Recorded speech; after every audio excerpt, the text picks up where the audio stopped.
Greetings, Game Pass or past listeners. I just want to give you a quick heads up. We did the thing again where we had a write-in and we ended up talking about it for like 45 minutes. So we're going to break that out into another episode so that way people that just want to hear about Expedition 33, that's all you're going to get in this episode. And then we're going to publish another episode that talks about the Xbox price increases and sort of how we feel about that, as well as the implications on the market. And so enjoy Expedition 33.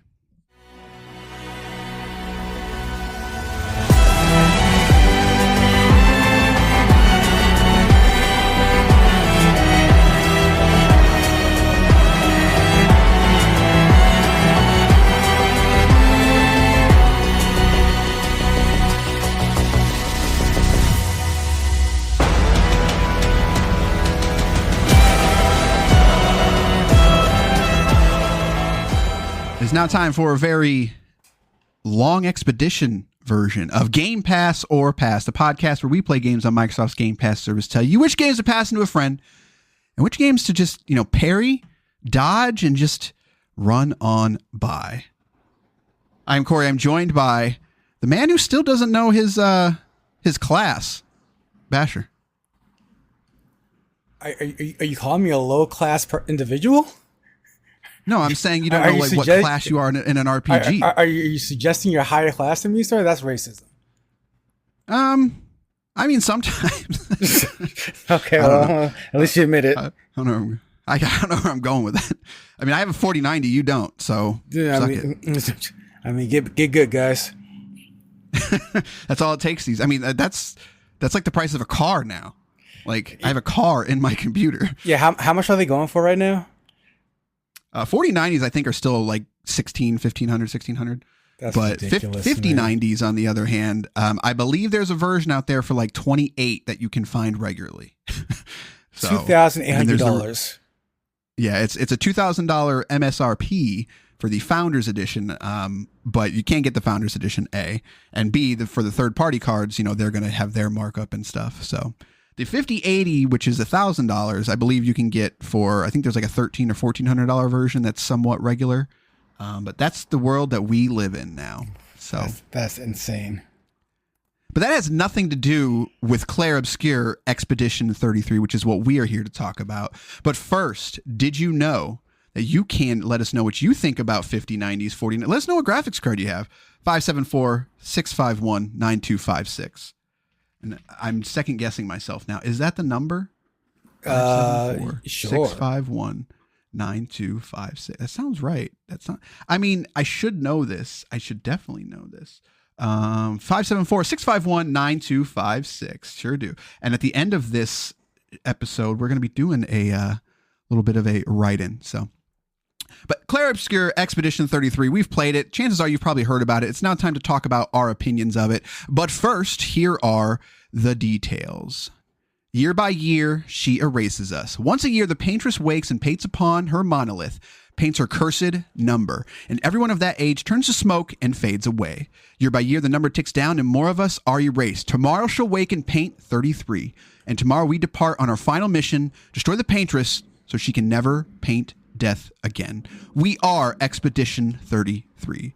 Clair Obscur Expedition 33 is a groundbreaking turn-based RPG with with unique real-time mechanics, making battles more immersive and addictive than ever. Explore a fantasy world inspired by Belle Epoque, France, in which you battle devastating enemies. Tomorrow comes with only 1 year left to live. Join Gustav, Mael, and fellow expeditioners as they embark upon a desperate quest to break the paintress cycle of death, follow the trail of previous expeditions, and discover their fate. Get to know the members of Expedition 33 as they learn to work together against impossible odds. Experience the debut game from Sandfell Interactive, fully realized in Unreal Engine 5 with stunning graphics and a heartbreaking soundtrack. This is available on Xbox Series X and S as well as PC. It does feature Xbox Play Anywhere. I've played on both versions, so I can say it does work quite well. Where's my How Long to Beat? We've got a How Long to Beat of a main story of 26 hours, main and extras of 39, and a completionist of 60. Clair Obscur Expedition 33. Let's talk about it. I remember this game from the showcase. This is one of the ones we were pretty pumped about. It's like every. God, I always mix them up. But like, there was Towerborn, and Flintlock. Like those were the games that I remember that were not like your main, not your Dooms, etc. That was like, what was that? That looks awesome. But what I will say is like this one was the most, which is ironic. When I saw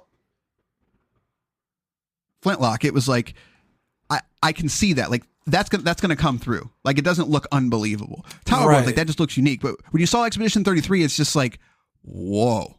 Like it looked way too good. It's like what's the story here? What's the catch? Like is the game 2 hours long? Like what is it? Like how can a game look that good? And on the other side of it, so it's interesting. But yeah, that's where it was debuted last year, and that's the other thing. It was only about a 1 year drive up to this one, and here we are. So, and I mean, just right off the bat, the game does play as cool as it looks, and that's something that's super hard to do. I think we just have to spoil this one, because the chances are you do know this game is phenomenal. Like there is absolutely under no situation you should not at least check out this game. And I think that is the story of this game. Number one is like, we looked at it last year. It's like, there's no way it's that good. And up to the delivery of it, you and I were very skeptical. And then the price came out, it was $49.99. It's just like, it's what's going on here. And I remember playing it and you weren't playing it yet, and I needed to tell somebody. And I was just like, dude, oh my God, it's so good. I need to tell somebody that this game is phenomenal. And then, oh God, this game is fantastic. Yeah, I mean, it starts swinging right out the gate in terms of the gameplay for sure. I mean, like this is definitely an RPG for people who sort of, I mean, this is not a backhanded compliment whatsoever, but the RPG that for people that don't like RPGs. And I mean that only in the sense that when we tell someone there's a turn-based RPG coming out, eyes start to roll. People start to like groan a bit. Like it's like, is it going to be one of those? Is it a love letter to Chrono Trigger yet again, the 54th million one? But like, no, this gameplay absolutely is stellar. I mean, like it definitely is in a league of its own, and I really appreciate that these RPGs are coming out now. They're starting to add different mechanics, different flares to their turn-based systems. Because for so long, like turn-based combat has been, I mean, essentially either boring or just a means to an end to get through story and characters. So I'm really glad to see that certain games like this, or I'd even say like Chained Echoes, like just kind of adding things that isn't kind of just Mario RPG. That isn't just Chrono Trigger. It is its own thing. And I think part of that is that the franchises that you would expect to innovate on these are abandoning it. Like Final Fantasy is not a turn-based game anymore. Like that was the one, right? Like that was the mainstream one. If you knew what Final Fantasy was, it's a turn-based RPG. And they've been getting away from that very slowly, even starting all the way at 13 and with 16. And I honestly think 16 is a mid game. But the main reason is because like it's not turn-based, and I don't think it's a very good hack and slash either. Like it's weird. But granted, I'm not a Persona person, like I don't like the aesthetic of Persona. So there are games out there, but those mainstream ones just aren't doing it anymore. So when this one came along, it was very, very interesting. But I won't say I disagree, but like what I will say is that there's not a lot unique here in Clair Obscur in terms of everything that in this game has probably been done before, but but everything is derivative. But it's one of those things where it takes everything and it plucks it so eloquently and brings it all together in a way that is just like, you don't really care. Like you don't think about it. It's like, no, like all these systems just work phenomenal. It's like, yeah, the Luminous system's here and that's totally ripped from Lost Odyssey, but you don't really care, like, because it put its own spin on it. And it's just, yeah, let's set it up a little bit. So like the game starts out, minor spoilers, it starts out with a heartbreak kind of thing. And so the details are like, we're in the story, and I'm only going to go through like the first like 2 hours here. So if you're, on the fence, whatever, I'm not going to spoil anything, major. So like where this game hooked me is a lot of people were hooked, I think, from that initial Gustav's fiance or, lover, whatever, former lover, is basically Thanos, kind of thing, and it kind of hits you right at the start.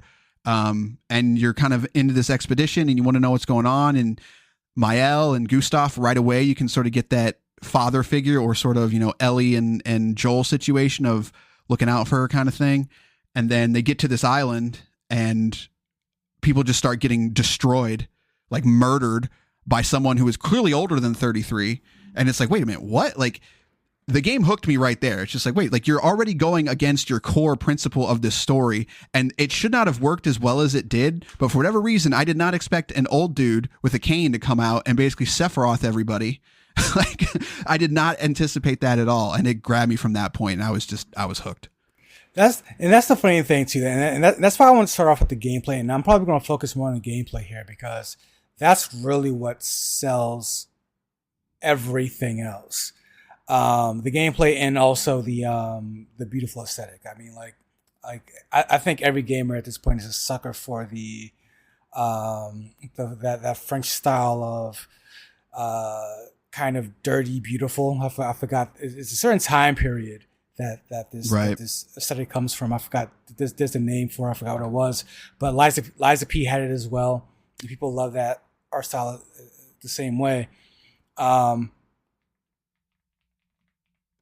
touch on, to make my point by touching on what you say, just a French Revolution earlier. Is what you're looking for.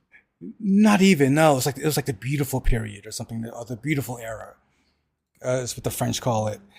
In terms of artistic style and fashion and stuff like that. To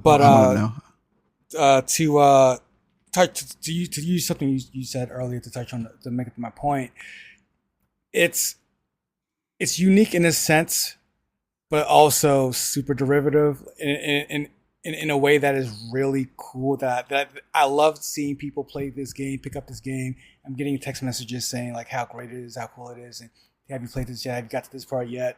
And it's like there's an old dude with a cane, he's beating up people. That's crazy, right? And I'm like, yes, it is, and I agree. And also, this is the most corny anime melodrama you can ever, and it's in all of these things, but it's in all the games not all of the games, but it's you see quite a bit. But what makes it work, and it's a hard thing about getting people into RPGs who aren't in RPGs or turn-based RPGs specifically. It works because there's something pushing you through this. There's a beautiful art style, just amazing music, and then that gameplay doesn't ever stop. Like yeah. So we'll stick with gameplay because I said I don't want to go too deep in the story, and I'll sort of, when I wrap up, I'm going to do my best to be spoiler free and talk about why the story for me ended up being not as important as the gameplay, because I fully agree, and like I think it's kind of ironic actually, or bold to say like we made addictive gameplay, and then like on the post of this I'm like, yeah, you did. Like, I don't know what it is about the parry system because it's not unique. It's not new. I don't know if it's the fact that if you do your perfect parries, you get that counter attack that is just like, I've seen it 1,000 times, but 1,001, I'm still just like, that's incredible. Like I love it every time. It's aesthetic and art style. It goes a long way. I mean, it's just like you mentioned Persona earlier. It's a lot of people play that game and talk about mechanics that are in every other game, but Persona, when you hit a critical in Persona, it looks and feels a lot better than every other title. When you hit a counter in this game, not only for me, it's two things. Not only does it look and feel amazing, but there's actual real consequence to it. There's weight to it, and then there's a feedback in game to where it's not just turn-based anymore. It's not just I'm a higher level or lower level. It's I don't care what level I am. If I don't get hit, I can beat you. Like it's then becomes a different game on top of the just turn-based aspect of it. It's got that Dark Souls in it. Like this game has a lot of Dark Souls in it in terms of just like feel as well, like enemy design, as well as that exactly what you're talking there. It's like, if I get good enough at this game, like, it doesn't matter. Like, I'm unstoppable kind of thing. And that's, I understand that mentality from Dark Souls people. And I understand that, you know, like, why people think that's awesome. And I think it is too, but this sort of brings it forward in a way that I think more people can access it that way. Like, people that I never would have expected, like, oh God, like, if I just would have got that parry, I would have been fine. You know, like, but I didn't. So I got hit. And it's like, it's this addictive nature of that Souls feeling of just like, if I just would have done this, I would have been fine. So I got to go back and I got to do it because I know I can do it. And then there's the aspect of the dodge mechanic. So like, you can either dodge or you can parry, but the dodge has a larger window of it on it, and the parry, you have to be far more precise kind of thing. So it's got that also that learning curve of it, even though I'm stubborn and I'm like, I'm dodging never, you know, like, no, parry all the way. Even though if it's a brand new enemy, I've never seen it before. And I think that's like, it's that push and pull of, should I be dodging? Should I be parrying? And even though it's an RPG, like you said, it's active now. And what I will say is, like, I think when I heard about Final Fantasy 13, this is kind of what I had in my head. I didn't know it at the time, but like, I think this is the actual evolution of an active time battle system. And I think it just did it so much better than what Final Fantasy did. Like, Final Fantasy was just like, I don't know, press this button to change what you do, I guess. I don't have at it, you know, like, press the button. And here it's like, no, we're going to actually, yeah, we're going to put you in the middle. And I like Final Fantasy 13. Don't get me wrong. I'm one of those people. But I think this is like the first time it's like, this is what I expected out of a active time-based system. And the same thing with like FF7R, like, those games, I like the combat system in those games, but this feels more like a blend of a real-time combat system and a turn-based kind of thing. I think you could argue that it's actually far more, the turn-based might not be necessary. That's kind of like a few things that I've said I've read online. Like, is this really necessary? Like, why can't I just like do this? It's like, yeah, but that's not the point. But yeah, so that's the combat. And like you said, it's addictive. And we haven't even gotten into the Lumino system and the way this game sort of, the way that you get your perks and all the different, I won't say classes, but each character has their own thing. Like, Lune is sort of your mage. You've got Mael, who's a stance-based person. Gustav, who is more of your kind of heavy, but as well as, so what I want to use here. Help me out. How would you describe Gustav's combat style? I mean, he's Cloud. Yeah, there you go. That's great. He's Cloud. Yeah, I mean, basically. Sorry, I was choking on coffee. Yeah, so it's got characters that you want, but also for me, I think everybody, like, you're going to find your rhythm the way that you do with like with a turn-based game, and you're going to find your stances and so are you like me? Is Mael like your go-to, or who's your go-to? So I kind of switch it up at this point. I don't really have a main go-to character in terms of combat focus, only because I'm nearing the end of Act 2 right now, and even by the end of Act 1, I gotta say, like, it's I didn't feel the need to switch. I like in a sense that I was having trouble or whatever. It was more or less, I just like the playstyles of each one of these characters. I just want to go through them all. And then the game actually makes it quite possible. And it's sort of a double-edged sword here because the game is so fun and addictive and easy to level up that you can pretty much max out some characters not max out, but you can max power a lot of characters pretty early on. So like for me, like, because of that, I didn't really have a necessarily favorite per se. I was kind of like, okay, that's enough of you, mage girl. Let me go to the other girl, and then enough of you. Let me go to this guy, and like, and I'm not trying to name names because some of the spoilers, but like you do get a character that's more of a Pokemon trainer type of guy.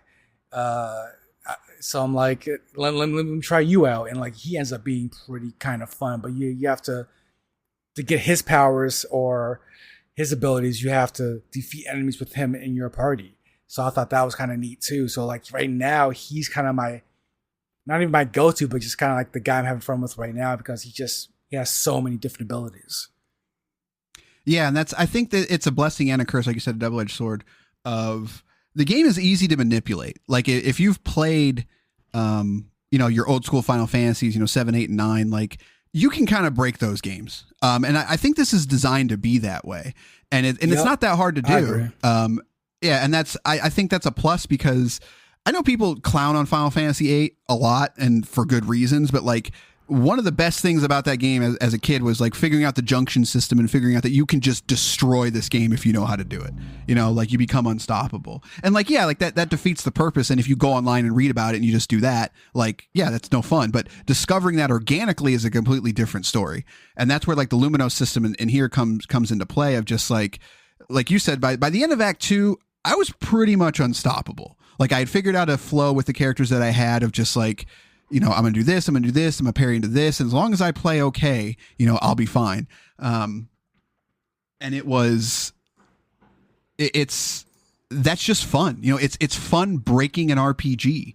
And I don't think that's a flaw against the system. I think it was deliberately designed that way. And I'll agree with you too. It's also like that character that's more Pokemon-like. He's the way that you have to go about sort of collecting his abilities is a difference than everybody else, so like it gives you a reason to go back and fight other things, but as well as keep him in your party going forward. So you're constantly sort of switching people in and out. If you want to, you don't have to either. Like if you find your main crew that you like, you don't have to switch anybody out. Just keep those main people and you'll be fine. You can totally, you can Mario RPG it if you want. Like just keep your main 3 people and just, I'm done, and that's the fact that they were able to do all that. And they also did something very clever of like sort of, even if you break this game, they're going to gate you until the end of Act 2 on purpose, basically. Exactly. Yeah. And that was at first I was confused until I figured, I was like, oh, okay, that makes total sense. And then I was like, that was actually pretty clever. Like it's kind of annoying at the time, but it also sort of tells you artificially like, okay, you're over leveled, knock it off. Like, like keep going kind of thing. So yeah, it's the mechanics of it and the way they all blend together it's just fun. Like it reminds me of those old school RPGs. And I think the main factor for me and the key to all this is that this is only a 40-hour game for most people. You can get through it in 30. If you want to do everything, it's 60. But like by the time that you start breaking the game and you're figuring these things out, like it's constantly moving you along to where by the time you get to Act 3, you do kind of have like a decision to make. It's like, okay, do you want to go to the end or do you want to sort of find out what else is going on? And either answer is correct kind of thing. But at that time, it feels like a natural flow because you're like 20 hours in. So like you feel like you started to break. It's like, no, I'm good. I'm good. I'm going to go see the end of this game and see what happens. Or you can be like, no, I want more of this. Like I want to see exactly what's going on in all these places. And then it sort of rewards you for doing that because you start getting more story, you start getting more abilities, and it's the throughput and the play testing of this, I think, is actually key in just that it moves you along, it doesn't overstay its welcome, and I've been talking for a while now, so. Yeah, that is all very good points because I don't really know how I don't really know how to describe how they were able to so well pace this story out because my biggest issue with Final Fantasy VII not remake, the one that just came out, Rebirth, was wonderful graphics, story, music, characters, whatever. My biggest issue with it was there's one story that they were telling with one plot line and it was stretched for 60, 70, 80 hours. And you're doing so many different things in between. I kept thinking like, do I get any more story eventually? I never got that feeling in playing Expedition, even though I was doing so many other things in between. Like to the main goal of killing the painter. In between that, you can do quite a bit of things. You can go quite a few different places, battle, do fight a bunch of overpowered enemies, do whatever. But the game does something to where you never lose sight of the main goal. There's always something. You said like it kind of gatekeeps you. I feel like it does a good job of forcing that pacing of, all right, you're getting a story moment right now. I don't care what you're doing, like what you've been doing right now. You're getting an exposition dump. You're getting some character feedback. You're getting some interactions, and then you can continue on. Like even like when you have to do camp in the overworld, you have the option there to get a recap of the story, get a refresher on where you need to go, what you need to do, and talk to your party members. It does a good job of just keeping your head in the game, even though your gamer brain is like, oh, there's a monster over there, I want to fight it. Yeah.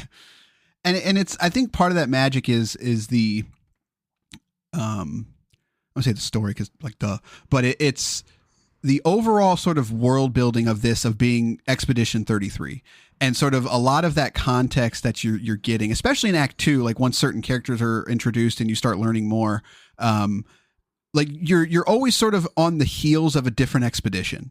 And so even when you're doing a side quest, sometimes you don't know it's a side quest because you're always finding things from these other expeditions. And like, it's not like groundbreaking. Like it's not like Witcher 3 level, like where every side quest is just like, yo, I don't know if this is the main quest or not. It's not like that, but you're always getting these little tidbits of information. So, and it always ties into the main story somehow, but then you get that main cutscene. You're like, okay, now I'm on the main quest, but you just don't, I don't want to say you don't know, but it almost doesn't matter, I guess. The funny thing is, like the more we talk about this right now, the more it sounds like they just get the basics right. Like it's not yeah. It's a mind blowing game, but at the same time, it's very basic.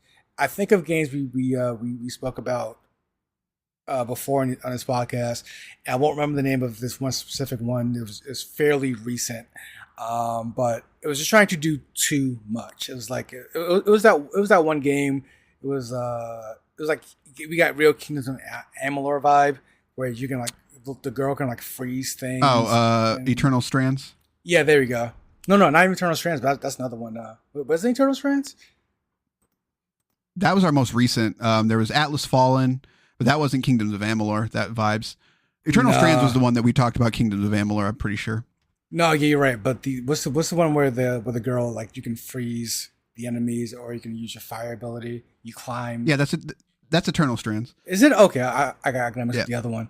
But anyway, but games like Eternal Strands, like where they're trying to do so many different things, there's so many different mechanics, and it just never all comes together, never all gels. Whereas something like Expedition 33 it's really just basic storytelling. It's great music, great atmosphere. Like you said earlier, like the combat is as great as it is. It's not, they're not doing anything super brand new, but they're just doing everything really well. This is a great example of when you're making a video game, you have, instead of putting 30 things on the board and saying, let's make all 30 things great. It's like, let's put 3 things on the board and focus on these 3 things.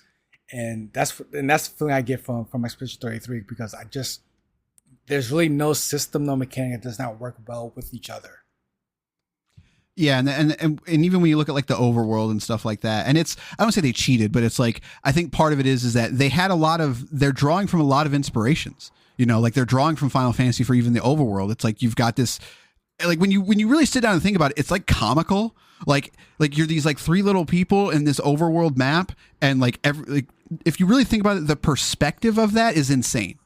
Like you are giants in this world essentially, but like you don't think about it because you've seen this before. You know, like you've seen this in Final Fantasy 7 and 8. You've seen it in 9 when you're running all over. It's like they pulled from all these things, but they made it their, I want to say they didn't even make it their own. They just made it well. Like you said, that's the key, is that everything that they drew from is is maybe derivative, but they do it well. And that even comes down to like the engine and the graphics. Like Unreal Engine 5 is one of those, just, it is a heavy engine, man. Like it's also like super not well optimized half the time. Like Oblivion Remake is a mess. Like you could argue that that's because of the underlying code, but like even Avowed, like that game ran mostly okay, but it was also like extremely heavy, like extremely heavy. And any other Unreal Engine 5 game is always just like, you better be ready for some glitches, and you better be ready for some, your computer's going to melt kind of thing. And while this game is heavy, but like I had no problems. I never crashed to the desktop. I never really ran into like weird hitching or like, stuttering from not composition, shader loading and stuff like that. Like all those things that you expect from an Unreal Engine 5 game just aren't here. And I don't know how they did it. Like, because everybody else can't seem to do it. And I know there's a lot of talk about this was only made with 33 people, but like there was contractors and stuff like that. But still, like, why is it that this $50 independent title can figure it out from the gameplay down to the engine? And it just seems like nobody else in this industry can figure it out right now. And I think that's like from an overarching thing. It's like, what happened here? Like, I really want to know what happened here and how this came together, because I think that story is just as compelling as the story of the game. So I did read something from one of the developers who said like, if they weren't independent, if they went to a big studio, this game would have never been made. So, I mean, that's saying something. Yeah. It does remind me of a lot of, I'm sorry, I got a phone call.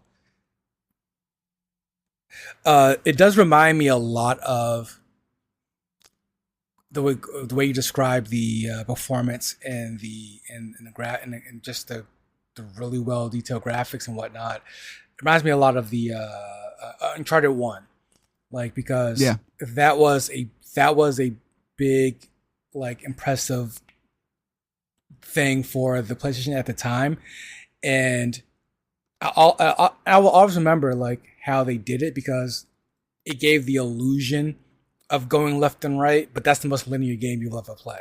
Like, you can only go right. You really only go forward, but it gave the illusion of going left and right because the way they detailed the levels, the way they filled the space. I think Expedition 33 does similar tricks. Like, the environments are, if you stop and stare at something, it's not that detailed, it's not that great. But as you move through it, it all blends together perfectly. Like, it looks and feels like it's bigger and denser than it is, when really it's not. I mean, like the way they really know their tips and tricks and on how to develop a game over there. Like, they know how to work with limited resources and kind of say, smoke and mirror you through what looks to be a very good looking game. Yeah, and that's I think, and we've said this 1,000 times, we have hit that critical mass of just like, not every game needs to be 80 hours, not every game needs to be open world, not every game needs all these mechanics. Like, we're hitting that tipping point where even people are pushing back again. I'm just like, I just don't need another Assassin's Creed. I don't need another Far Cry. Like, I just don't. I do not need another open world game kind of thing. And this is sort of the perfect example of that. It's like, you can still lie to us, like, this is an open world game. That is a true fact. But that doesn't mean what it used to mean anymore. Like, you think open world and it's like, okay, that means Assassin's Creed. Like, no, it just means that there's a world, it's open, and you can kind of explore it. And it's not this super vast, like, 10 miles deep. It's like, no, it's only about 2 inches deep and 100 miles wide, but that's okay. Like, that's totally fine. And like you said, that's probably part of the secret though, too, is there's really only, like 20 to 25 areas to explore. And so versus 150, like, right. So they had time to focus on those 25, and really, only 15 to 16 of those really have any depth, but they're very smart about using their space. They're very smart about constraints, about not going too deep. Like, it's just well thought out. And And so we'll wrap up here. Like, I do want to talk about the story a little bit. Like I said, no spoilers. And you said you're about to reach the end of Act 2. Yes. Yeah. So I'm just curious, like, how do you feel so far? I am very engrossed in the story. I think it's very well told. I think it's very well paced. I'm genuinely loving the story. And I truly I truly didn't mean to downplay it by saying it's basic or you've seen it in other RPGs. It's just a matter of I do enjoy getting that feedback from people, just kind of like, oh my god, this happened, this character did this. I'm like, that is anime storytelling. Like this, like I'm glad you guys are on board. But again, like the way it's presented is just it's just a lot better. Like it is again, to compare it to Final Fantasy Rebirth. Like when characters are talking, they're actually emoting, they're actually moving. It's not like Cloud sitting there dumb faced, just going duh to whatever Tifa says. Like no, like these people are animated. And then he just holds up around. A thumb. He's like, yeah, that part. Like no, like these characters are like getting into like real arguments about real things. Like they're really stressed out. That key right there, like it's. There's a couple lines that Lune says to the crowd and stuff like that. And it hits, like, it's just like, okay, like I don't want to say it's an adult story, because it's not what I want to say. But it's not treating me like an idiot. And that's, what's the best way I can put this? No, they're taking it seriously, but they're also, not that other RPGs aren't. I mean, Final Fantasy takes their story seriously. The difference is this is also presented seriously. Like these aren't tiggle bitty like the best anime characters trying to say like, oh no, the world's ending, I need to use my magic spells. Like no, these are like real people like going through real problems. And like, I mean, one of my favorite conversations so far in the game was, and again, no spoilers, but it's with two characters, and again, the goal is to kill the painter, but you find out there might be more to it, and like the other character's kind of like, do you really want to do this? And he gives his reason why you don't want to do this. And then as the player, as the audience, you genuinely have to ponder, like, do I want to do this? Like, is this the right thing to do? Like, or like it's, and it plays it very straight. Like it's not so to the point where the funny moments are earned and it's actually like funny. Like it's not like putting Cloud in a dress. Right. And it's, I think like, and this is a compliment, and I don't like, the best way I can explain it is I have played every Kingdom Hearts game, every single one. Oh, here we go. I don't know what happens in Kingdom Hearts. Like I know some of it. I can give you the basic throughput, but I have no clue. Like it thinks it's more intelligent than it is. And then you have to ask that question of just like, am I stupid or is the game just overly stuffed, kind of thing. And so you can go online and somebody's figured it out, somebody's figured out the story. But it's like Kingdom Hearts is a strange thing, right? Like because it doesn't know if it's it started out when I was on the PS2, I was like 12. And then by the time the third one came out, I was in my 20s. So it's just like, it has this weird thing where it has to be a story for everybody, but not really. But then it gets super complicated and everything's always open-ended. Like always, there's always a teaser at the end of it. They're making a Kingdom Hearts 4. I genuinely have no idea what that's about. And then I look at something like Rebirth, like you said, which is another Nomura title. It's like, this game is Nomura if he was not over the top. Like, it's a very serious story and it takes itself seriously, but also it's Kojima through and through, because it takes itself very seriously. It's not afraid to put a 10-minute cutscene in front of you when it thinks it's important. And it takes twists and turns that you might see coming, like, because you start to figure out the ridiculousness of it, but then it still sticks the landing. Like, even if you figure out what's going on, which I had to say that I knew what was going to happen is not fair. I had an inkling of something that was going to happen, but I didn't know why it was going to happen. And then it sort of like takes a left turn, it takes a right turn, and then it does a 360. And it's like, but I was still engaged the whole time and I wasn't ever lost. And that's the key to me, is I don't say it's easy to lose me in a game because like it's not, but like when it comes to story, I don't like things that are just so nuanced for the sake of being nuanced. And this game has that feel at times of like you feel like it's just gonna be so nuanced, but it doesn't. Somehow it explains everything to you, and you're like, oh, okay.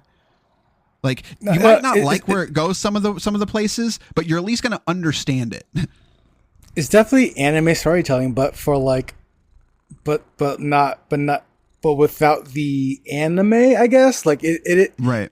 It does it well. Like it's like you said. I think the Kojima perspective is pretty spot on. It's like it's the Metal Gear Solid without the nano machines. It's a bit more grounded in its magical fantasy world. Right. And what I will say is we'll talk about this off the air because I don't want to say too much. It's like I'm genuinely curious because I know a lot of people at the end of Act 2, they were just like, and I'm just like, I get that, but I've told them like keep playing because I understand where you're coming from because like we've all been there of just like the thing happens and you're just like and then I was sort of like that, but then it stuck the landing and it's just like it's important that I just say that from me, I guess, in my soul. It nails storytelling in a way that I think is. I look at Sea of Stars, and you and I, debated about Sea of Stars for a long time, but I think we did come to the consensus like the story is good, but it's also very juvenile at times. This is like the antithesis of that. Like it's very good and it's not juvenile, so therefore I respect it a lot more. Anybody can play Sea of Stars and figure it out, and I still think it's a great story, but you can obviously see where they took I don't want to say shortcuts, where it was written differently than something like this. I just did not expect that from this game. I really did not expect to open up this game and start playing it and like I won't say like get hit in the feels like grown man tears, but like there were times I was just like, Jesus, like like okay. Like okay. See that part doesn't surprise me just because of looking at the art style. This is what this art style genuinely like. If you ever read something or watch it, like especially movies that have this kind of art style, it's usually that it's usually a Shakespeare tragedy, like 9 times out of 10. So like as soon as I picked it up and was moving through the world and really engaged with the art style, I'm like, yeah, this is going to be a heavy sobber soon. Like, it's just a matter of time. Like you can't tell stories like this stories that will look like this either end with pain, death, and torture, or see people out to go get a baguette sandwich. Like it's no in between. I do want to say there's one thing though for people that are playing and that will play it. As great as the combat is, as much as I truly like it, truly adore it, it's not slight against the game. I'm just saying it's still a 9 out of 10. Don't come at me. Relax. I will just say there are some glitches and hiccups when it comes to the button presses, specifically the the counters and the parries, because I did have to switch off of computer to a controller on the Xbox because the hitting keys on the keyboard is enough of a difference to where I do suggest playing on an Xbox controller.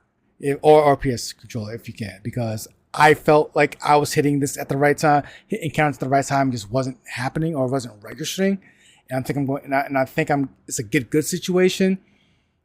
I switch over, I do feel a difference, and then on top of that, there's still just enough time, so I'm just like, I know I nailed that one. Like even if I was slightly late, I was slightly late before as well though. So like there's something a little off sometimes, and it will annoy you. But I only want to mention that because as gamers, we all hard-headed creatures, and we're all gonna blame ourselves for saying I need to get good, I need to get better. It's like you're probably doing just fine.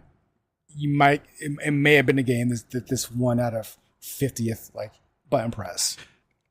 Yeah, and I never tried on a keyboard, but I do know that the keyboard controls in general were kind of like, people are like, nah, it really wasn't made with keyboard in mind. And am I wrong? It tells you to play with a controller, doesn't it?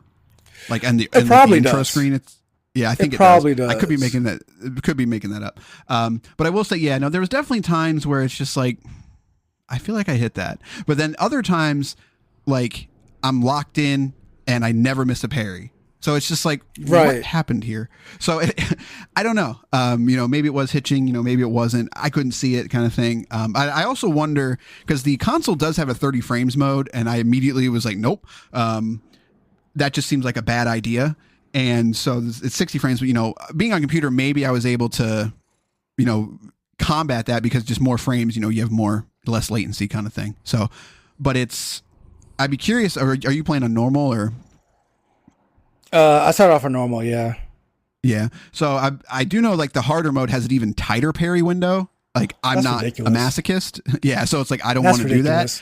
This is already one of the tightest parry windows I've played ever. Like, right. and it's a turn-based game. Like, it's kind of nuts. Like, Sekiro is more forgiving. Well, actually, if I were to compare it to, Sekiro's not even more forgiving. It's more, for Sekiro fans out there, yeah, it's absolutely more consistent. Like, it's like Sekiro, if you miss a parry, that's 100% your fault. Like, every time. And I do think it's kind of funny of people getting, like, washed by this game. I'm just like, no, the parry system sucks. Like, I nailed it. And it's just like, I'm with you a little bit, but at the same time, it's like, the fact that they put in, like, a story mode which opens up the window, and I put it on story mode just to check it out one time. I was like, let's see how much easier this is. It opens it up quite a bit, kind of thing. And so I think that also probably lends to the enemy design. I'm wondering if certain enemies have different parry windows too. Like, if it's actually longer or shorter, and maybe that's what we're feeling, since there are difficult quote difficulties. That means that, like, that parry window is, I won't say manipulatable, but it is editable. Whereas, like, something like a Dark Souls, there's only one difficulty. So, like, you're not messing with that parry window. That's my inkling, is that there's just some enemies that require a little bit tighter, whatever timing based on their attacks or whatever. But I also will say is, like, I'm sure I'm not the only one. How many times I feel stupid with this game, because it's just like, I know this guy's going to do this. Got to wait for the wind up. As soon as he winds up, I flinch, I parry, I get nailed. And I'm like, okay, I got to parry this. Nope, I get nailed again. Okay, I got to, get nailed again. And it's just like, I know what he's going to do, yet I still suck at it. Like, and it's... I mean, the part that... It's the so part funny to me every time. See, that genuinely annoys me. Like... It also annoys me in Souls games that the fake wind up. Like, leave me alone. Right. Stop doing that. Like, it's like you have these giant characters in these Souls games, these Souls likes, and also an Expedition, and, like, they jump at you, and, like, first of all, they jump at you, so you want to parry immediately. It's just like, you're jumping at me, and then it's like, nope, I'm stopping right 2 feet in front of you. Like, what are you doing that for? Yeah, that's that Dark Souls sense. Though. Like, it's got that Dark Souls vibe, and again, I respect it, because I'm not a Dark Souls person, but I understand why people like those games. But no, it's trolling you. Like, the game is trolling you, and I'm like, God, I know what he's gonna do, but, like, I'm stupid. Like, I'm freaking stupid. So yeah, play this game. It's fantastic. I think it's ironic. Like, out of Towerborn, Flintlock, and this one, I thought Flintlock was going to be a lock. That's like, crazy. That's nuts. Yeah, and like Expedition 33 is just like, nah, it's too good to be true. Like, something's off about this game. Like, nope, there's nothing off about it at all. And I'm genuinely happy that it exists. It's like, man, you don't get games like this often. And for it to sort of come out the way that it has, and the reception it has, like, a lot of people were annoyed that because Oblivion got dropped right next to it. People are like, oh my God, why did Microsoft do this? But it doesn't really seem to have affected it. Like, it's still taken off. And but also, Microsoft, why did you do that? Also, that's like, what were you thinking? Stupid. Yeah, I don't because if the game didn't get this kind of word of mouth, like, it would have tanked. Like, it would have been the best game of the year that no one's played. Like, they're like, yeah, they're just dumb people at Microsoft. Like, their release cadence is so strange, and, like, it's so like they made the decision to push Avowed to this year, which was probably a good idea. But then it's like you dropped Doom: The Dark Ages, and like you just started dropping games left and right. You just dropped Oblivion out of nowhere. Then obviously you don't own Expedition 33, but you dropped that out of nowhere. You heavily marketed it. You dropped South of Midnight right next to this, and it's just like, what are you doing? Stop! Like just stop. Space it out a little bit, and then they'll go like 9 months without a release.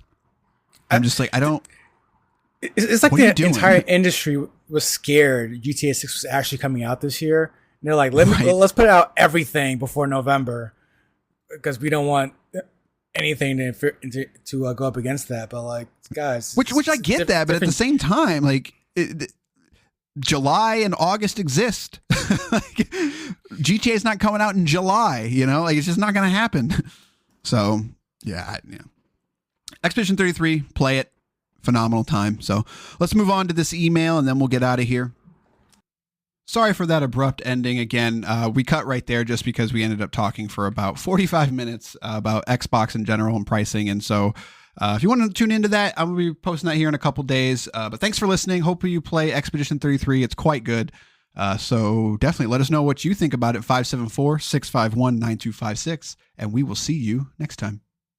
Airwick Essential Mist Diffuser transforms your space, creating your perfect ambiance with a wide range of inviting fragrances that make your guests go, oh. Airwick Essential Mist Diffuser's easy-to-change refills allow you to choose your perfect fragrance for any occasion, like lush honeysuckle and raspberry, and vibrant island coconut and warm sands. And if guests start shifting from the table to the couches, no worries. It's perfectly portable and cordless. Airwick Essential Mist Diffuser, always inviting. With McValue at McDonald's, you don't just get deals on the drinks. You get deals on McDonald's drinks. So when you're breaking a sweat, embrace the chill without breaking the bank. And when your crew is running on empty, keep your wallet full while refreshing the squad. Ace the vibe check with drinks like lemonade, frozen Fanta Blue Raspberry, or any size drink for just $1.49. Limited time only. Price and participation may vary. Cannot be combined with any other offer. Ba-da-ba-ba-ba.